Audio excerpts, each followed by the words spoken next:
പ്രധാനമന്ത്രി നരേന്ദ്രമോദിയുടെ നേതൃത്വത്തിൽ ഭാരതം ആഗോള വ്യാപകമായ ഉയർച്ച കൈവരിച്ചതായി ബി.ജെ.പി. ദേശീയ നേതാവ് അനൂപ് ആന്റണി. ഒരു ജനതയുടെ സ്വപ്നങ്ങൾ യാഥാർത്ഥ്യമാക്കുന്ന ദൗത്യമാണ് മോദിക്കുള്ളതെന്നും അദ്ദേഹം പറഞ്ഞു. കുവൈറ്റിൽ ഭാരതീയ പ്രവാസി പരിഷത്ത് സംഘടിപ്പിച്ച സമ്മേളനം ഉദ്ഘാടനം ചെയ്തുകൊണ്ട് സംസാരിക്കുകയായിരുന്നു അദ്ദേഹം. രാജ്ദൂത്മാർ മാത്രം ഭരിച്ചിരുന്ന ഒരു കാലഘട്ടത്തിൽ നിന്നാണ് രാഷ്ട്രദൂതിലേക്ക് നമ്മുടെ ആദരണീയനായ പ്രധാനമന്ത്രി നരേന്ദ്രമോദിജി ഈ പ്രവാസ ലോകത്തിലെ ഒരു വലിയ ഇന്ത്യൻ ഡയസ്പോറയെ ലോകത്തിന്റെ മുമ്പിൽ ഒരു വലിയ റെക്കഗ്നിഷനോട് കൂടി മാറ്റിയെടുത്തത്. പ്രധാനമന്ത്രി നരേന്ദ്രമോദിയുടെ നേതൃത്വത്തിൽ ഇന്ത്യയുടെ വികസനം അതിവേഗം മുന്നേറുകയാണെന്ന് ബി.ജെ.പി. ദേശീയ നേതാവ് അനൂപ് ആന്റണി പറഞ്ഞു. ഭാരതീയ പ്രവാസി പരിഷത്ത് കുവൈറ്റിൽ സംഘടിപ്പിച്ച സമ്മേളനത്തിൽ സംസാരിക്കുകയായിരുന്നു അദ്ദേഹം. ജനങ്ങളുടെ സ്വപ്നങ്ങൾ യാഥാർത്ഥ്യമാക്കി അവരെ വികസനത്തിന്റെ മുഖ്യധാരയിലേക്ക് കൊണ്ടുവരാനുള്ള പ്രതിജ്ഞയോടെ മുന്നേറുന്ന നേതാവാണ് നരേന്ദ്രമോദി. ആഗോളതലത്തിൽ ഇന്ത്യയുടെ സ്വാധീനം വർദ്ധിപ്പിക്കുകയും ഓരോ ഇന്ത്യക്കാരനിലും ദേശീയ അഭിമാനം പകർന്നു കൊടുക്കുകയാണ് അദ്ദേഹം ചെയ്യുന്നതെന്നും അനൂപ് ആന്റണി പറഞ്ഞു. കഴിഞ്ഞ 11 വർഷങ്ങൾ അദ്ദേഹം ഏത് രാഷ്ട്രത്തിൽ പോയാലും ഏറ്റവും ഒടുവിൽ കഴിഞ്ഞ ഡിസംബറിൽ കുവൈറ്റിൽ വന്നപ്പോൾ ആ രാഷ്ട്രത്തിലെ ഡയാസ്പോറയ്ക്ക് പ്രവാസ ലോകത്തിന്റെ മുമ്പിൽ ഒരു റെക്കഗ്നിഷൻ ഉണ്ടാക്കി കൊടുക്കാൻ എന്നും ശ്രമിച്ചുകൊണ്ടിരിക്കുന്ന പ്രധാനമന്ത്രിയാണ് ആദരണീയനായ പ്രധാനമന്ത്രി നരേന്ദ്രമോദി. വിദേശ നയത്തിൽ നിന്ന് അന്താരാഷ്ട്ര ബന്ധങ്ങളിൽ വരെയുള്ള എല്ലാ മേഖലകളിലും ഇന്ത്യയെ ശക്തമാക്കുന്നതിന് മോദിയുടെ നേതൃത്വത്തിൽ നടന്ന നയപരമായ മാറ്റങ്ങൾ ചരിത്രപരമാണ്. Make in India, digital India, startup India, Swachh Bharat തുടങ്ങിയ പദ്ധതികൾ രാജ്യത്തിന്റെ പുരോഗതിയുടെ പുതിയ ഭൂപടം തയ്യാറാക്കി. അമേരിക്ക, യൂറോപ്പ്, മിഡിൽ ഈസ്റ്റ് എന്നീ രാജ്യങ്ങളുമായി ഇന്ത്യയുടെ ബന്ധങ്ങൾ പുതുതായി പുനർനിർമ്മിക്കപ്പെടുകയും ആഗോള സാമ്പത്തിക രാഷ്ട്രീയ വേദികളിൽ ഇന്ത്യക്ക് പ്രബലമായ സാന്നിധ്യം ലഭിക്കുകയും ചെയ്തതായി അനൂപ് ആന്റണി വിലയിരുത്തി. ഇന്ത്യയുടെ G20 അധ്യക്ഷത, ചന്ദ്രയാൻ വിജയങ്ങൾ, പ്രതിരോധ രംഗത്തെ മേക്ക് ഇൻ ഇന്ത്യ മുന്നേറ്റം ഇവയെല്ലാം മോദി സർക്കാരിന്റെ ദൗത്യബോധത്തിന്റെ ഉദാഹരണങ്ങളാണെന്നും അദ്ദേഹം ചൂണ്ടിക്കാട്ടി.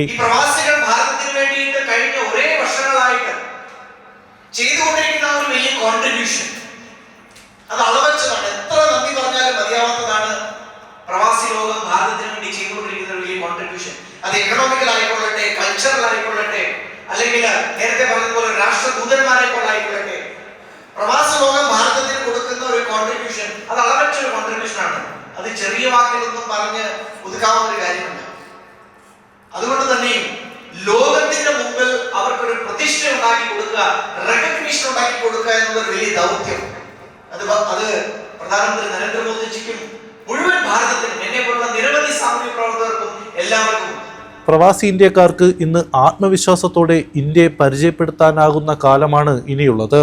ഇന്ത്യയുടെ വക്താക്കളാകാൻ കഴിവുള്ള തലമുറ നമ്മുടെ മുന്നിലുണ്ട്. ഇന്ത്യയിലെ വലിയ സംരംഭങ്ങളിൽ പങ്കാളിയാകാൻ തോന്നുന്നുവെങ്കിൽ അതിന് ഇതുവരെ വേണ്ട സാഹചര്യം സൃഷ്ടിച്ചത് പ്രധാനമന്ത്രിയുടെ വികസന കാഴ്ചപ്പാടാണെന്നും അദ്ദേഹം കൂട്ടിച്ചേർത്തു. സാധാരണ റിക്ഷാക്കാരൻ പോലും 10 രൂപയ്ക്ക് വേണ്ടിയിട്ട്, അല്ലെങ്കിൽ സാധാരണ ചായക്കടക്കാരൻ പോലും, ഒരു മുറുക്കാക്കടക്കാരൻ പോലും ശീലിച്ചു പോയി. ആ ചെറിയൊരു സ്കാനിങ്ങിൽ കൂടെ എത്ര വലിയ മാറ്റമാണ് ഭാരതത്തിൽ ഉണ്ടായത്. അപ്പൊ ഇന്ത്യ കഴിഞ്ഞ ഒരു 10-15 വർഷമായിട്ടുണ്ടായ മാറ്റം ഒരു അഭൂതപൂർവമായ മാറ്റമാണ്. അതുകൊണ്ടാണ് നേരത്തെ പറഞ്ഞത്, ആദ്യം പണ്ടൊക്കെ എനിക്ക് കുവൈറ്റുകാരുടെ അസുഖം ഉണ്ടായിരുന്നു, പക്ഷെ കുറച്ച് കഴിയുമ്പോൾ നിങ്ങൾക്ക് ഇന്ത്യയുടെ അസുഖം തോന്നി തുടങ്ങും. ആ രീതിയിൽ ഇന്ത്യ വലിയ രീതിയിൽ മാറുകയും നമുക്കെല്ലാം ഓർമ്മയുണ്ട്. 2014 മുമ്പൊക്കെ പത്രങ്ങളൊക്കെ ഇവിടെയും കിട്ടുമായിരുന്നു, വാർത്തകൾ നമ്മൾ വായിക്കുമായിരുന്നു. എല്ലാ ദിവസവും വാർത്ത തുറന്ന് നോക്കി കഴിഞ്ഞാൽ എല്ലാ ദിവസവും കേൾക്കാനുണ്ടായിരുന്നത് ഏതെങ്കിലും ഒരു അഴിമതിയുടെ കഥ മാത്രമാണ്. ചെറിയ അഴിമതിയൊന്നുമല്ല, എത്രയോ ലക്ഷക്കണക്കിന് കോടിക്കണക്കിന് രൂപയുടെ അഴിമതിയുടെ കഥകൾ. ഒരു ദിവസം 2G അഴിമതിയാണെങ്കിൽ, അടുത്ത ദിവസം കൽക്കരി അഴിമതിയാണെങ്കിൽ, അടുത്ത ദിവസം കോമൺവെൽത്ത് ഗെയിംസ് ആണെങ്കിൽ, അങ്ങനെ ഓരോന്നായിട്ട് അഴിമതിയുടെ കഥ. പക്ഷേ അഭിമാനത്തോടുകൂടി പറയാൻ സാധിക്കും, കഴിഞ്ഞ 11 വർഷമായിട്ട് നരേന്ദ്രമോദി പോട്ടെ, അദ്ദേഹത്തിന്റെ ഒരു MP-യുടെ ഒരു അഴിമതിയുടെ കഥ പോലും നമുക്ക് എടുത്തു കാണിക്കാനില്ല. ഇത് 15 വർഷത്തെ മാറ്റമാണ്. ചടങ്ങിന്റെ ഭാഗമായി ഉയർന്ന വിദ്യാഭ്യാസത്തിനായി നാട്ടിലേക്ക് മടങ്ങുന്ന വിദ്യാർത്ഥികളെ ആദരിച്ചു. ചടങ്ങിൽ വിദ്യാർത്ഥികൾക്ക് അംഗീകാര പത്രങ്ങളും ഉപഹാരങ്ങളുമാണ് വിതരണം ചെയ്തത്. രക്ഷിതാക്കൾ, അധ്യാപകർ, സാമൂഹിക പ്രവർത്തകർ തുടങ്ങിയവരും ചടങ്ങിൽ പങ്കെടുത്തു.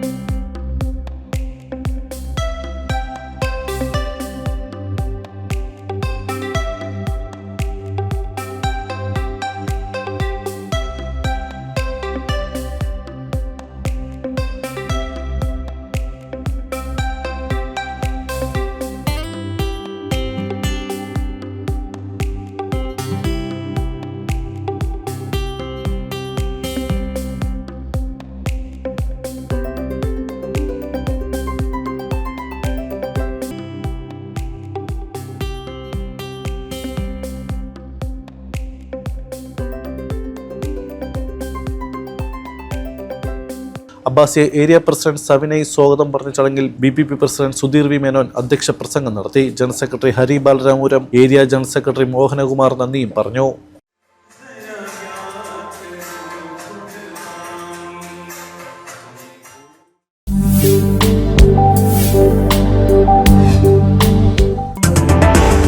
ലോക രക്തദാന ദിനത്തിൽ കുവൈറ്റിൽ ഇന്ത്യൻ എംബസി സംഘടിപ്പിച്ച രക്തദാന ക്യാമ്പ് ഹൃദയസ്പർശിയായി മാറി. എംബസിയുടെ സാമൂഹിക പ്രതിബദ്ധതയുടെ ശക്തമായ തെളിവായി മാറിയ ക്യാമ്പ് കുവൈറ്റ് ആരോഗ്യമന്ത്രി ഉദ്ഘാടനം ചെയ്തു. ലോക രക്തദാന ദിനത്തിന്റെ ഭാഗമായി ഇന്ത്യൻ എംബസിയും ഇന്ത്യൻ ഡോക്ടേഴ്സ് ഫോറവും ചേർന്ന് കുവൈറ്റിൽ ആവിഷ്കരിച്ച രക്തദാന ക്യാമ്പ് കുവൈറ്റ് ആരോഗ്യമന്ത്രി ഡോക്ടർ അഹമ്മദ് അൽ അവാദി ഉദ്ഘാടനം ചെയ്തു. അദാൻ ആശുപത്രിയിൽ സംഘടിപ്പിച്ച ക്യാമ്പിൽ നിരവധി ഇന്ത്യൻ പ്രവാസികൾ പങ്കാളികളായി. ചടങ്ങിൽ Indian ambassador doctor other Swaika, ആരോഗ്യ മന്ത്രാലയത്തെ പ്രതിനിധീകരിച്ച് റീം അൽ റദ്വാൻ, ഡോക്ടർ ഹനാൻ അൽ അവാദി, ഇന്ത്യൻ ഡോക്ടേഴ്സ് ഫോറത്തിന്റെ മുതിർന്ന അംഗങ്ങൾ എന്നിവരും പങ്കെടുത്തു. രക്തദാനത്തിന്റെ ആവശ്യകതയും സാമൂഹിക ഉത്തരവാദിത്വവും ദൃഢമാക്കുന്ന ഈ പരിപാടിയിൽ കുവൈത്തിലെ വിവിധ ഇന്ത്യൻ സമൂഹ സംഘടനകളിലെ പ്രതിനിധികളും സന്നിഹിതരായിരുന്നു. സാമൂഹിക സേവന പ്രവർത്തനങ്ങൾക്ക് മുൻതൂക്കം നൽകുന്ന ഇന്ത്യൻ എംബസി രക്തദാന ക്യാമ്പുകൾക്കൊപ്പം പരിസ്ഥിതി സംരക്ഷണ, സുസ്ഥിര വികസന പ്രവർത്തനങ്ങളിലും സജീവമാണ്. വൃക്ഷത്തൈ നട്ട് ബീച്ചുകൾ ശുചീകരിച്ചും ഇത്തരം പരിപാടികൾക്ക് നേതൃത്വം നൽകിയിട്ടുണ്ട്. കഴിഞ്ഞ ഒരു വർഷത്തിനിടെ കുവൈറ്റിലെ വിവിധ ഇന്ത്യൻ കമ്മ്യൂണിറ്റി അസോസിയേഷനുകൾ ചേർന്ന് 50-ലധികം രക്തദാന ക്യാമ്പുകൾ സംഘടിപ്പിച്ചിരുന്നു. അതിലൂടെ നിരവധി ജീവനുകൾക്ക് നിർണായക സഹായം നൽകാൻ കഴിഞ്ഞതായും പ്രവാസികളുടെ ദായക മനോഭാവം അഭിമാനകരമാണെന്നും ഇന്ത്യൻ എംബസി അറിയിച്ചു. കൊല്ലം ജില്ലാ പ്രവാസി സമാജം കുവൈറ്റിന്റെ വനിതാ വിഭാഗം ഭാരവാഹികളെ തെരഞ്ഞെടുത്തു. മിനി വർഗീസ് ചെയർപേഴ്സണായും ഗിരിജ അജയ് സെക്രട്ടറിയായും രഞ്ജന ബിനിൽ ട്രഷററായും ചുമതലയേറ്റു. ലിറ്റി അലക്സാണ്ടർ, രഹന നൈസാം, മഞ്ജു ഷാജി, അനുശ്രീജിത്ത്, ഡയോണിയ ജോയ്, രഹിന ഷാനവാസ് എന്നിവരാണ് എക്സിക്യൂട്ടീവ് അംഗങ്ങൾ. ഓവർസീസ് NCP സ്ഥാപക ദിനാഘോഷം സംഘടിപ്പിച്ചു. ബിജു സ്റ്റീഫൻ സ്വാഗതം പറഞ്ഞ ചടങ്ങ് പ്രസിഡന്റ് ജീവ്സ് എരിഞ്ചേരി അധ്യക്ഷത വഹിക്കുകയും പ്രവർത്തക സമിതി അംഗം ബാബു ഫ്രാൻസിസ് ഉദ്ഘാടനം നിർവഹിച്ചു. വൈസ് പ്രസിഡന്റ് പ്രിൻസി കൊല്ലപ്പള്ളിയിൽ, joint secretary Ashokan Thiruvananthapuram, treasurer Raveendran, വനിതാവേദി കൺവീനർ ദിവ്യ തുടങ്ങിയവർ സംസാരിച്ചു. അരുൾ രാജ് നന്ദി പറഞ്ഞു.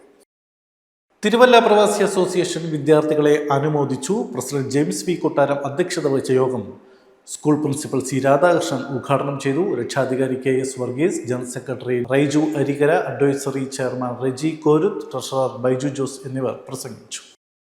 ആഗോള പരിസ്ഥിതി ദിനാചരണത്തിന്റെ ഭാഗമായി ആംസ് ഫോർ യു സെമിനാർ സംഘടിപ്പിച്ചു. പ്രസിഡന്റ് രമേശ് നായർ സ്വാഗതം പറഞ്ഞ പരിപാടി പരിസ്ഥിതി പ്രവർത്തകൻ ഡോക്ടർ V പ്രസന്നകുമാർ ഓൺലൈനായി മുഖ്യപ്രഭാഷണം നടത്തി. ജനറൽ സെക്രട്ടറി മനോജ് കുമാർ നന്ദി അറിയിച്ചു. Blood donors Kerala Kuwait chapter Alansari എക്സ്ചേഞ്ചിന്റെ സഹകരണത്തോടെ വിദ്യാർത്ഥികൾക്കായി ചിത്രരചനാ മത്സരം സംഘടിപ്പിച്ചു. വിവിധ സ്കൂളുകളിൽ നിന്നായി ഒട്ടേറെ കുട്ടികൾ പങ്കെടുത്ത മത്സരത്തിന്റെ ഉദ്ഘാടനം ജനറൽ കൺവീനർ നിമിഷ് കാവാലത്തിന്റെ അധ്യക്ഷതയിൽ അലൻസാരി എക്സ്ചേഞ്ചിന്റെ മാർക്കറ്റിംഗ് മാനേജർ ശ്രീജിത്ത് മോഹൻദാസ് നിർവഹിച്ചു. ചടങ്ങിൽ മനോജ് മാവേലിക്കര, മാർട്ടിൻ മാത്യു, ഹരിവി പിള്ള, പ്രവീൺ കൃഷ്ണ എന്നിവർ സംസാരിച്ചു. സ്പന്ദനം അസോസിയേഷൻ കുവൈറ്റ് ചികിത്സാ സഹായം കൈമാറി. പ്രസിഡന്റ് ബിജു ഭവൻസിന്റെ അധ്യക്ഷതയിൽ ചേർന്ന ചടങ്ങിൽ ഭാരവാഹികളിൽ നിന്നും സ്പന്ദനം പ്രസിഡന്റ് സഹായധനം ഏറ്റുവാങ്ങി. വൈസ് പ്രസിഡന്റ് ഉത്തമൻ, താഹ ഹമീദ് എന്നിവർ സംസാരിച്ചു. ട്രഷറർ സജിനി നന്ദി പറഞ്ഞു. എക്സിക്യൂട്ടീവ് അംഗങ്ങളായ ബിന്ദു ഷാഹിന, രാധിക, ജയ, വസന്ത, ജയകുമാർ എന്നിവരും സന്നിഹിതരായിരുന്നു. ഭാരതീയ പ്രവാസി പരിഷത്ത് കുവൈറ്റ് ഫാഹൈൽ ഏരിയ കമ്മിറ്റിയുടെ ആഭിമുഖ്യത്തിൽ കമ്മ്യൂണിറ്റി കോൺക്ലേവ് സംഘടിപ്പിച്ചു. ജാഗരൻ എന്ന പേരിൽ സംഘടിപ്പിച്ച പരിപാടിയിൽ ഒട്ടേറെ പേരാണ് പങ്കെടുത്തത്. ഭാരതീയ പ്രവാസി പരിഷത്ത് ഫാഹൈൽ ഏരിയ കമ്മിറ്റിയുടെ ആഭിമുഖ്യത്തിൽ ജാഗരൺ എന്ന പേരിൽ സംഘടിപ്പിച്ച കമ്മ്യൂണിറ്റി കോൺക്ലേവ് സാമൂഹിക വീക്ഷണങ്ങളുടെയും സാമൂഹിക ഐക്യത്തിന്റെയും വേദിയായി മാറി. യുവമോർച്ച മുൻ നാഷണൽ സെക്രട്ടറി അനൂപ് ആന്റണി പരിപാടി ഉദ്ഘാടനം ചെയ്ത് സംസാരിച്ചു.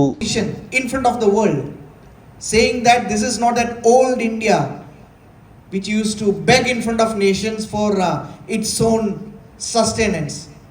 This is a new India under the leadership of many like Vyomika Singh and Sophia Qureshi, with the visionary guidance of our Honorable PM Narendra Modi ji.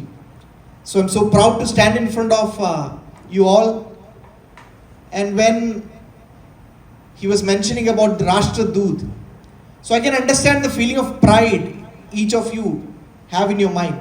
പ്രവാസികളുടെ ജീവിത പരിസരങ്ങളെ കൂടുതൽ ഉണർത്തുന്ന കാര്യങ്ങളിലേക്ക് ശ്രദ്ധയൂന്നിയ പ്രവർത്തനം അനിവാര്യമാണെന്ന് അദ്ദേഹം തന്റെ പ്രസംഗത്തിൽ ആഹ്വാനം ചെയ്തു. കോൺക്ലേവിൽ കുവൈറ്റിലെ ബിസിനസ് മേഖലയിലെ പ്രമുഖരും സാമൂഹ്യ രംഗത്തെ മുൻനിര പ്രതിനിധികളും പങ്കെടുത്തത് പരിപാടിക്ക് കൂടുതൽ നിറം പകരുകയും ആശയവിനിമയത്തിന് തുറസായ വേദി ഒരുക്കുകയും ചെയ്തു.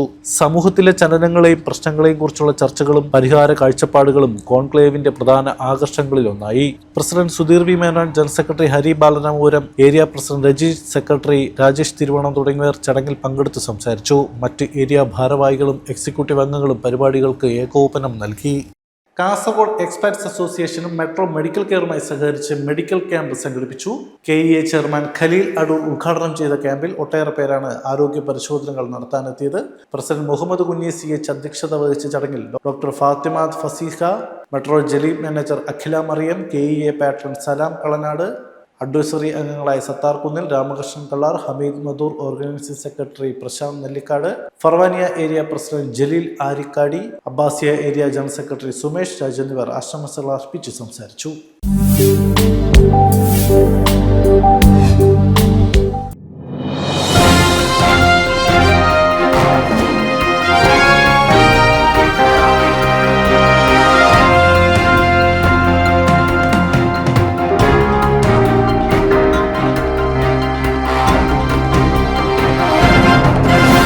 Hello viewers, welcome to KQ Matters 2024 organized by Pavan's Indian Educational School Kuwait.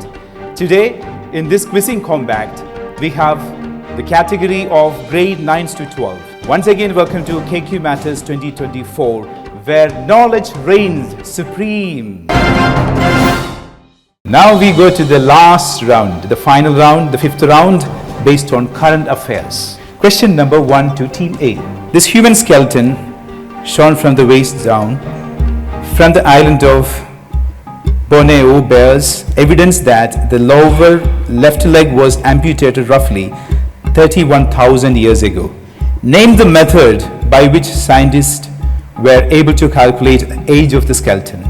Carbon dating. Carbon dating. Yeah, correct answer. Well done, well done. Carbon 14 dating, the correct answer. But you gave the correct answer, we accept. Well done. Next question to Team B. Name the woman who is leading Gaganyaan mission. Is it Ritul Srivastava? Sorry, your answer is incorrect. The correct answer is V.R. Lalithampika. V.R. Lalithampika is the correct answer. Question 3 to Team C. Team C, are you ready? So this is the question. The image shows the first ever image of a black hole captured by the Event Horizon Telescope project in 2019. What is the name of the galaxy where the supermassive black hole is located? Yeah, is the answer the Milky Way? Sorry, your answer is incorrect. Next question is to Team D. Name the country where Hindi radio broadcasting started for the first time recently on April 21st, 2024. Is it Belgium? Belgium? Your answer is wrong. If I give the answer, you'll be surprised. The correct answer is Kuwait. Now we go to the second round of current affairs. The first question in the second round is to Team A. In 2024, paleontologists announced the discovery of a new species of dinosaur named Pherosaurus sastutensis. In which country was this dinosaur discovered? Name the country. Your time starts now. Brazil. Brazil? Sorry, your answer is wrong. So it is a country in Northern America. It is Canada. Okay, now we go to the next question to Team B. Ashwini Vaishnav, Union IT Minister of India, announced that semiconductor manufacturer Micron Technology, which is setting up its plant in India. Micron is set to establish India's first semiconductor plant in which state? Name the state. I think the state is Gujarat. State of Gujarat? Your answer is not incorrect. That means your answer is correct. You get 10 points. Name the research institute in India that developed synthetic antigen that can boost antibody production against cancer cells. IISc? No, the correct answer is Indian Institute of Science. Indian Institute of Science. The last question in the segment is to Team D. Who was named by the Time magazine as Person of the Year for 2023? Person of the Year 2023. by the Time magazine. 10 seconds remaining. Is it Avantika?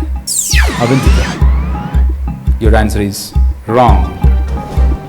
I will give the answer. The correct answer is Elon Musk. Who is Elon Musk? Yes, Team C, do you know who Elon Musk is? Keep your mic, please. Yeah, He's a billionaire who owns multiple companies. multiple companies. Like Tesla. Tesla. Okay, correct answer. All the 5 rounds are over. Now the final results are ready. Team A with 50 points, Team B with 50 points, Team C 40 points, Team D 40 points.